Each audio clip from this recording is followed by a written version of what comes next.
Well, hello there, YouTube. Welcome to another fantastic rendition of smoking a turkey in a Traeger. I'm going to start us off today with a beautiful brine for a nice 18-pound bird. Now, what's important is that when you guys start your your brine, make sure that your turkey is fully thawed. So when you get this thing rocking and rolling, you're not going to run into any challenges and hiccups with it fitting into your bucket. If you're using a bucket, you can elect to use an ice chest if you want, but bucket tends to work really well for me. So you're going to see here in my brine, I'm going to have 1 cup of brown sugar, 1 cup of kosher sea salt, got about 1.5 gallons. Yep, that's 1.5 gallons of apple juice. You can use apple cider as well.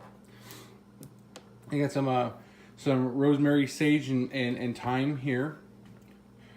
Some oranges, 1 big garlic clove, and some ginger root. So I'm going to start off by boiling my brown sugar and my salt with some apple juice just to get this stuff dissolved.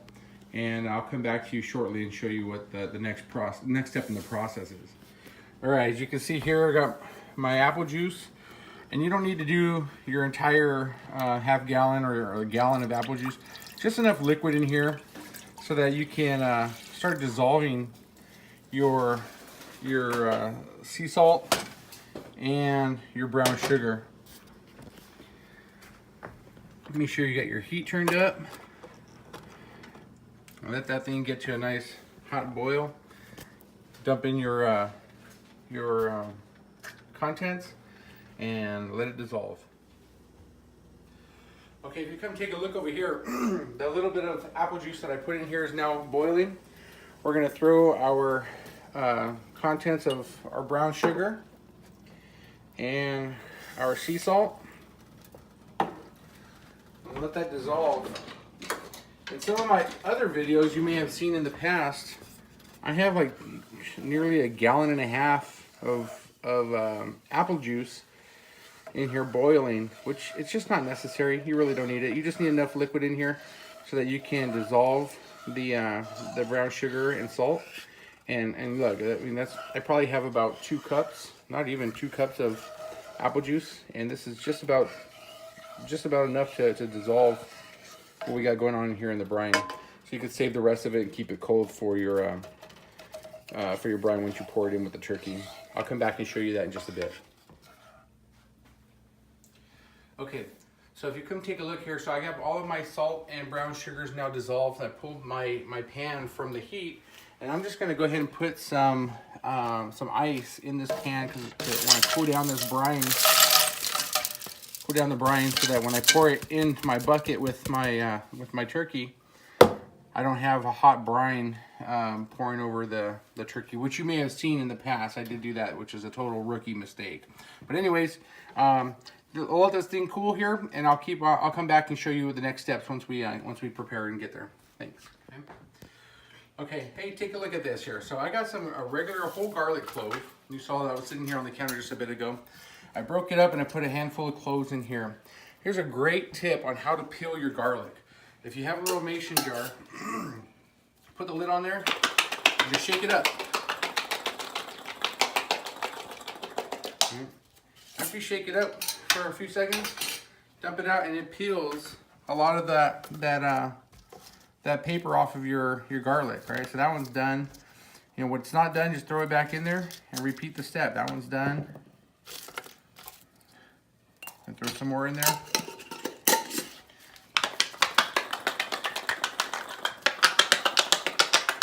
All right. Oh, those guys got stubborn, but you get the point, right? So just do that a few times. It's a lot easier than peeling it. They don't stick to your hand, and it'll save you a little bit of time. Just a little tip. Thanks again for watching. Come on back and I'll see you just in a little bit as I prepare the next step.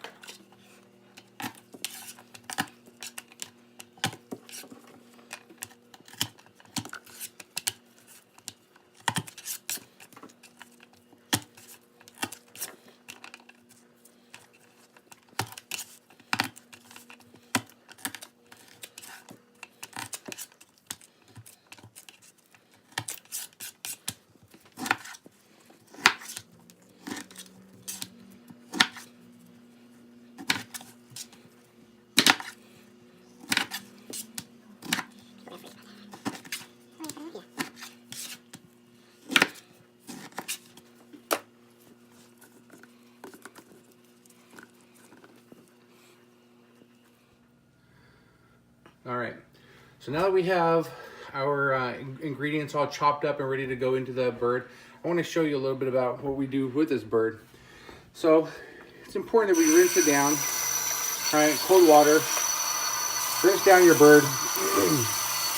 And I've seen other people's comments on some of my posts in the past being concerned about me doing this in the sink, about bacteria, and you know, you just do a great job cleaning your sink afterwards, right? But it's important that you just get your bird all rinsed down really well, pull the insides out of its cavities. You got your neck.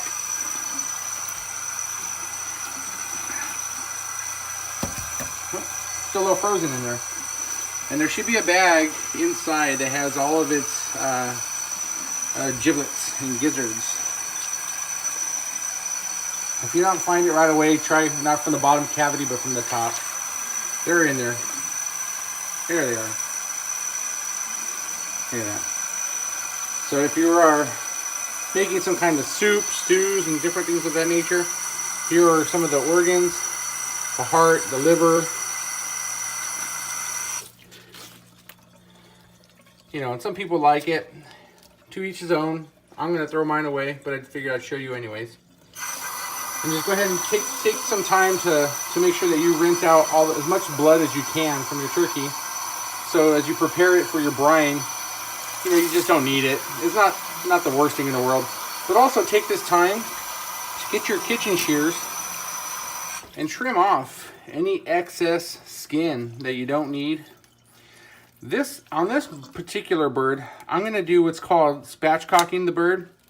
And tomorrow, after I'm done with my brine, you'll see I'll come back and I'm going to cut the back spine off of the bird.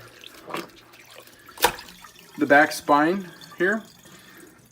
And so I'm going to lay the bird out, right?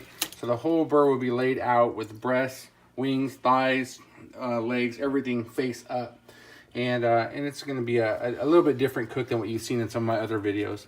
But I'll certainly come back and show you that on the next steps. Thanks. So now that's all taken care of, you get that bird in your bucket. This one here is a 17-pound turkey. 17 pounds.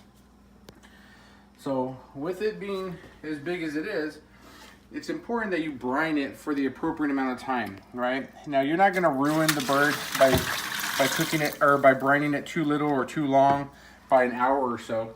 So don't feel that it's necessary to pull it out right away, but what's important is that you brine it about an hour for every pound, right? Beyond that, you tend to be able to, it could get too salty. Your bird can get too salty. And so about an hour, but you know, like I said, if you're running short on time or you forget about it, you go a little over, it's not the end of the world. But just get enough fluids in here to cover up that bird. And before I do that, I want to stuff it with all of my ingredients that I have over here. My sage, my thyme, my rosemary. And get that and shove it into the cavity of that bird. Allow it to infuse into all of this liquid, as well as the meat itself from the turkey. Next, you're going to take all your other ingredients and go ahead and just pour those into your bucket. If you have an ice chest, that's fine. Feel free to squeeze your oranges. It's not necessary, but it does add a nice little extra touch.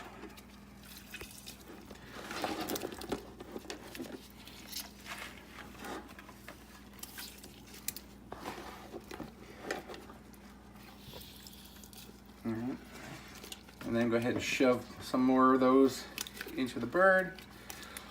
If you tend to do it before you get your bird in your bucket, there's a small chance that your bird might be too fat, too wide to fit into the actual opening. So I like to do it while the bird's already inside the bucket. So go ahead and do that, and then finish it off with the rest of your orange juice covering, apple juice covering the rest of your bird. After doing so, you're ready to seal it up, but before you do, I'm going to top off this bucket with ice. I'm going to fill it up with ice and then put the lid on there, set it in my garage, and let it cool, or just leave it inside. I'm going to leave it in the garage because it's a little cooler in there than it is inside the house. But I'm going to keep monitoring this over the next 18 hours or so, making sure that there's still ice remains in there because I want that cold, right? Maybe 45 to 50 degrees at the warmest. But thank you very much for watching. We'll see you tomorrow as we unveil this brine and get it ready for the smoke.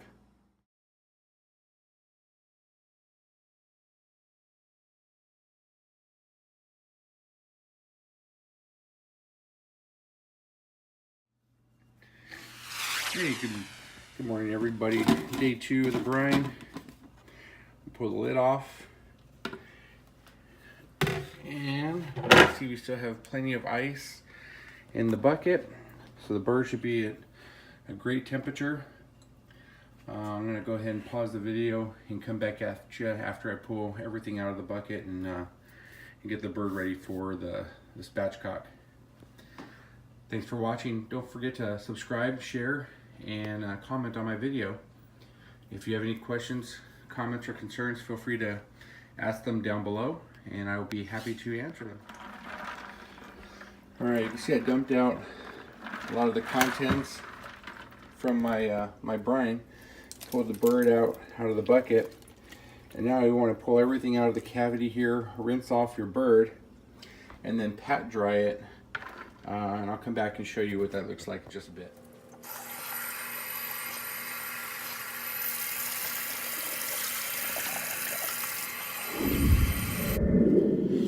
All right, now that we have the bird all rinsed off, I'm going to take a little bit of time and just trim a little bit of this extra skin, right? So there's stuff that we don't need. And I'm also going to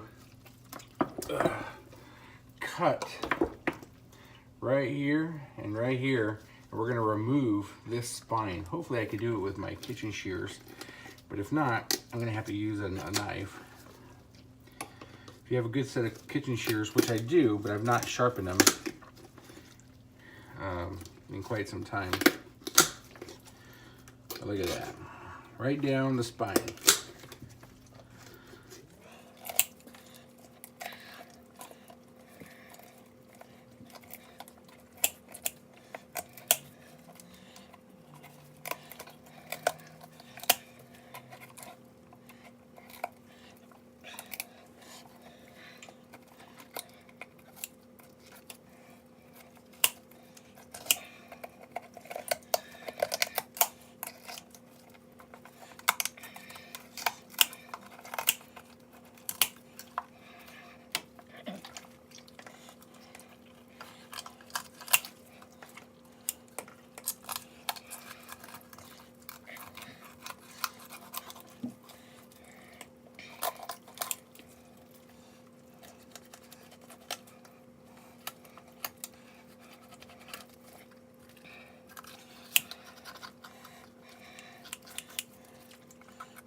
All right, now that you saw it slipping and sliding in the sink, I decided let's move this to the counter, a little bit more stable positioning, right? So it's all rubbed down now with oil.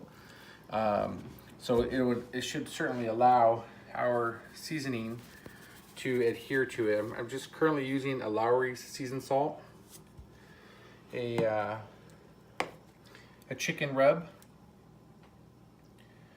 and this is a little Cajun powder rub. So I'm going to do a little light coat of all three, and the oil should help all of that stick really nice to the bird. So after you have it all sprinkled down, then you can go ahead and rub it in. But rather than doing it each one at a time, I'm just going to do them all together after I coat it.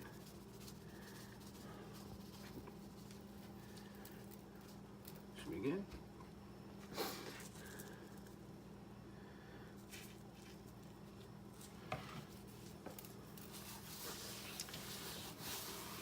Okay. Get back in there, butter. I'm trying to escape. So the nice thing about having the spatchcock bird like this is it's all flat, all laid out, open, right? So you have all surfaces facing upward, keeping it nice and moist the whole way through. And you know, in this way it'll brown nice and evenly. And when you're done browning it to the point to where you're comfortable, well, then you can just wrap it up with foil, put a piece of foil on top of it, and it will stop that the browning process. But other than that, it's going to look fantastic. All right, folks. Once again, thank you very much for watching this process. Feel free to like, subscribe, and share my video as you see fit. But I'll come back at you in just a little bit after we get this thing up on the Traeger, on the smoker. And this can be done on your smoker, whether it's a Traeger, a Green Mountain Grill, an egg, a barbecue pit, whatever it is in regards to smoking. You know, I happen to use a Traeger because I have one, but it all works the same, right? The technique is the same. You just get your smoking temperature set the right temperature, what works best for you guys, and then enjoy. All right, thanks so much. I'll be right back and see you in a bit.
All right, you guys, so I've been smoking this turkey with my pecan pellets now for 6.5 hours.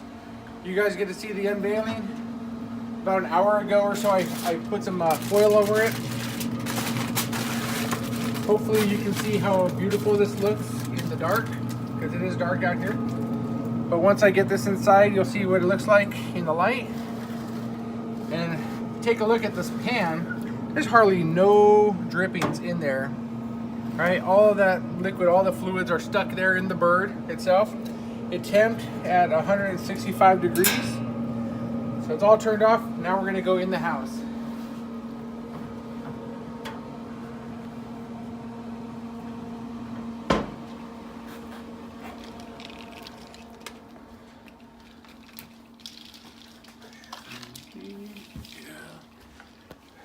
Oh yeah. Look at that bird. How beautiful. Golden, brown, not burnt. Skin super crispy. And like I said, you know, in the pan, you can see if I go back and forth, there are some drippings in the pan down below. However, it's minimal. It's not very liquidy. So it's very, very well cooked, very well prepared, and incredibly, it's gonna be so juicy, I can already tell. But I'll come back and show you as soon as I get to carving this bad boy, what it's gonna look like inside, and give you a few taste testers' opinion. All right, take care, thank you very much. Again, don't forget to subscribe, share my video, and comment down below. If there's any concerns or questions you have you'd like some answers to, lay it on me. I'll see you in a bit.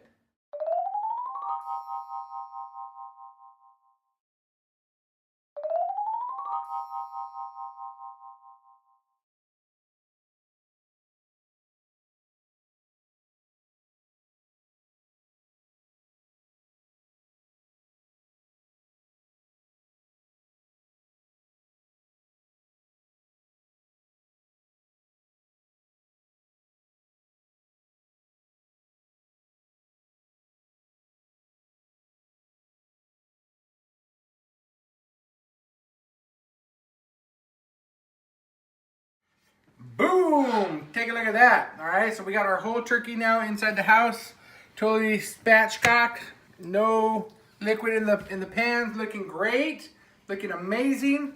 Ready to carve up this bad boy, and we'll see how it goes.